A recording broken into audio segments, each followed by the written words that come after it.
Hello bachcho, so let us read the question. XY is a line parallel to BC of a triangle ABC. If BE is parallel to AC and CF is parallel to AB, meet XY at E and F respectively. Show that area of ABE is area of equal to area of ACF. सबसे पहला work जो हमारा रहना चाहिए वो रहना चाहिए कि हम इसका डायग्राम बना लें। कुछ ऐसे हम इसका डायग्राम बना लें, ठीक है। यहां पे अगर मैं इसको नेम दे दूं A, B, C, ठीक है, तो मैं यहाँ पे थोड़ी सी पॉइंट्स यहाँ पे और बनाना चाहूंगा क्योंकि इन्होंने एक्स वाई भी गिवन एक्स वाई इन्होंने कहा हुआ है X Y is a line parallel to BC. तो यहाँ पे बीसी के पैरेलल में एक लाइन है, कुछ ऐसे बना लेते हैं। Let me draw it a straight line.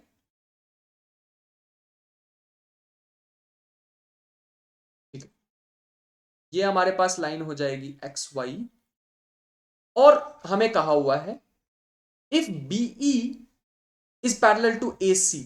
BE हमें ड्रॉ करनी है पैरेलल टू AC। अब BE ड्रॉ करनी पड़ेगी AC के पैरेलल, तो हम कुछ ध्यान से देखेंगे ऐसे करने and meets at E and E and CF is parallel to AB। एक CF भी ड्रॉ करनी है AB के parallel and meets XY at E and F। तो हमें कुछ ऐसा वर्क करना होगा, ध्यान से देखेंगे। This should be like this. यहां से कुछ ऐसे, यहां से कुछ ऐसे और कुछ ऐसे डायग्राम हमारे पास मिलने वाला है। ठीक है, ये जो दो पॉइंट सेंटर में थे ये तो एक्स वाई ही रहने वाले हैं।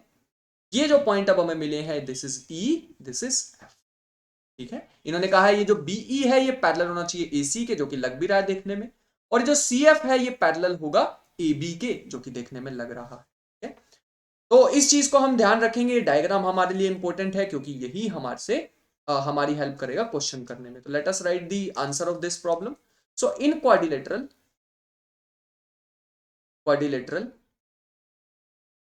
बी सी वाई ई, हम यहां पे देख पा रहे होंगे बी सी वाई ई, ये जो हमें नीचे क्वाड्रिलेटरल दिख रहा है, हम यहां पे कह सकते हैं BE is parallel, let me write it, BE is parallel to C Y because BE is parallel to C. BE जो है वो पैरेलल है सी वाई के। देखो बीई पैरेलल है सी वाई के, क्योंकि ये एसी से पैरेलल है तो सी वाई से भी पैरेलल होगी। यहां तक आ गया समझ। उसके बाद also B C is parallel to E Y because B C is parallel to X Y. ठीक है, तो हम यहां से कह सकते हैं दो साइड्स पैरेलल हैं, opposite sides are parallel, then it is a this quadrilateral is a parallelogram. तो we can say therefore B C Y E is a parallelogram, parallelogram. Triangle, अब हम कह सकते हैं triangle ABE and parallelogram, parallelogram BCYE are on the same base, BE, and between same parallels, BE is parallel to AC, hence यहां पे हम देख पा रहे हैं ट्राइंगल ABE, यहां पे ABE हमें दिख रहा है, और ये पैरेललोग्राम BCYE जिसको भी हमने पैरेललोग्राम प्रूव किया है ये सेम बेस में है BE में, और पैरेलल भी सेम है इनके, दोनों पैरेलल के बीच में एग्जिस्ट करते हैं BE और AC। तो हमें पता है कि अगर सेम बेस और सेम पैरेलल्स के बीच में हो तो इनके एरिया कैसे होते हैं रिलेटेड। ABE का एरिया होगा half of area of BCYE। Let us से दिस इज इक्वेशन नंबर। ठीक है,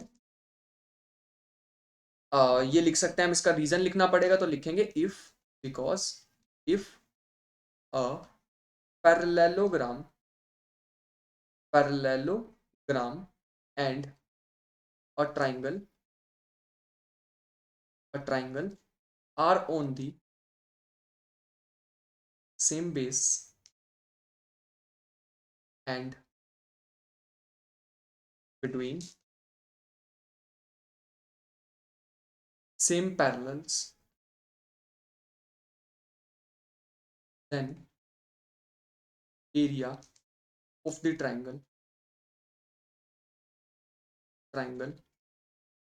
is half of the parallelogram, half of the area of parallelogram. तो this was the रीजन भी हमें इंपॉर्टेंट है, साथ ही लिखना होगा. सिमिलरली वी कैन से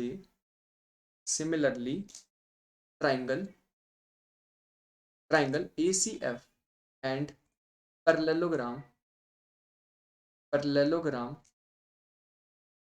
BCFX are on the same base, are on the same base CF and between same parallels CF is parallel to AB, क्योंकि ये भी हमारे पास सेम बेस और सेम पैरेलल में है तो इनके भी एरिया ऐसे रिलेटेड होंगे. Therefore area of ACF is equal to half of area of BC. ठीक है, तो यहाँ पे आ जाएगा इक्वेशन नंबर 2 लेटस से, और ये हमारे पास इक्वेशन नंबर 2 आई है. और हम इसको ऐसे भी कह सकते हैं, area of BCYE is equal to area of BCF. Question number 3, क्योंकि हम देखेंगे क्वेश्चन नंबर 1 हमारे पास हमें दिखा रही है BCYE हमारे पास है एरिया ऑफ APE, और यहां पे हमारे पास है area of ACF is equal to half of area of BCFX. तो इसका हम रीजन क्या लिखेंगे, हमने दोनों को इक्वल प्रूव कर दिया है तो इसका भी रीजन लिखना होगा, because on the same base BC, on the same base BC and between the same parallels BC is parallel to CF, area of parallelograms are equal. इस रीजन को भी हमें ध्यान रखना होगा, R. ठीक है, अगर सेम बेस में और सेम पैरेलल में दो पैरेललोग्राम है तो उनके एरियाज आपस में इक्वल होते. लेट अस से दिस इज इक्वेशन नंबर, बिल्कुल लिख लिया है हमने, तो हम लिखेंगे from 1, 2 and 3 we will write from 1, 2 and 3. हम देख पा रहे हैं 1, 2 और 3 में वी गेट 1 और 2 में हम देख पा रहे हैं कि वो दोनों हाफ ऑफ पैरेललोग्राम के एरियाज के इक्वल हैं और वो पैरेललोग्राम के एरियाज आपस में इक्वल है. ठीक है, तो 1, 2 और 3 से हम लिख सकते हैं, उनका कंक्लूजन लिख सकते हैं, area of triangle ABE is equal to area of triangle BCF, which was required to prove. देख सकते हैं यहाँ पे ऊपर लिखा भी हुआ है कि यही हमें प्रूव करना था. I hope you understood the question well. Thank you and the best of luck.